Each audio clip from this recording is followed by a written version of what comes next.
sa maong kasi sinunod niya yung size. Kasi pang ilalim naman. Okay? So, dalawang ganyan. O kaya isang malaking towel. Will do. Pero mas maganda kung may mga maong kasi mas matigas talaga. Okay?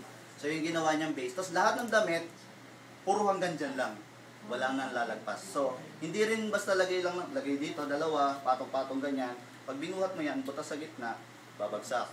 So, overlapping. Isa, dalawa, patong dito. O kaya, magkaganon. Nag-overlap.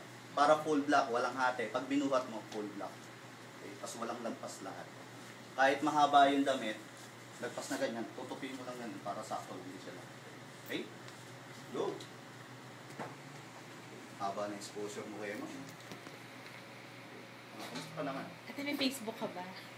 Sa akin yun na lang yung tag nyo ako tapos papakita ako sa kanya yung ginawa niya. So ayan, kung mapapansin nyo, dinadaya niya na lang yung tupi para lang ma-meet niya yung size. 20 by 30. So pag sobra konti, ipo-fold niya lang yun. Ayan. Diba sakto na uli. Madaya sa tupian niya, madaya niya yung sukat eh. Adjust na lang. Oo, ina-adjust na po lahat. So kahit mahaba yan, magmumukha rin siyang pare-parehas sila. Okay? So nag-overlap siya, mapapansin niyo.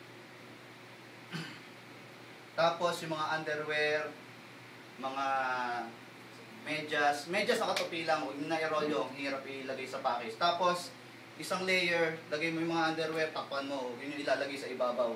Okay? Nasa ibabaw yung pinakamagandang damit niya. Okay? Kung gusto nyo, pinagmamayabang nyo yung inyong mga white, dalang puti-puti, lahat ng decolor dito, lahat ng puti sa ibabaw. Diba? Kita-kita yun. So, yung mga ganun. Madaling mapansin ng kliyente. Mas maganda yung presentation mo. Kung mapapansin nyo, wala siyang labas. Kasi talagang sinunod nyo lang yung size lahat.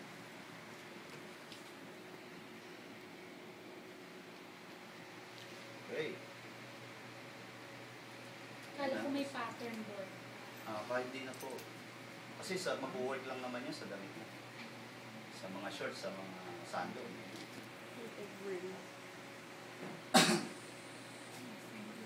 Sa kumot po, paano? Ang kumot, ganun din naman. Dulo sa dulo po. Dulo-dulo ka. Kasi hindi siya lalagpas. Okay. Ayan haba ang exposure mo.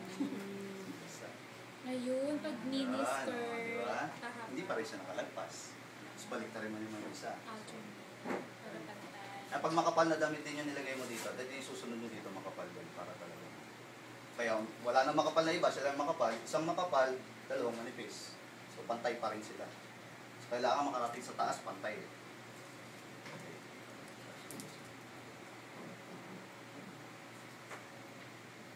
Yan.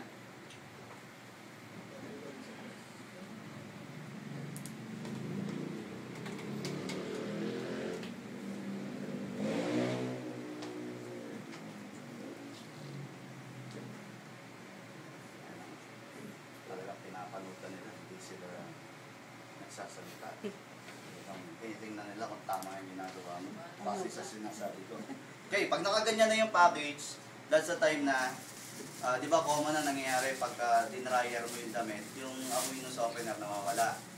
So, meron tayong panghawol dyan. Fabric cologne, saka fabric freshener. Yung freshener, water-based. Itong cologne, alcohol-based. Lahat ng scent ng softener, may counterpart na scent ng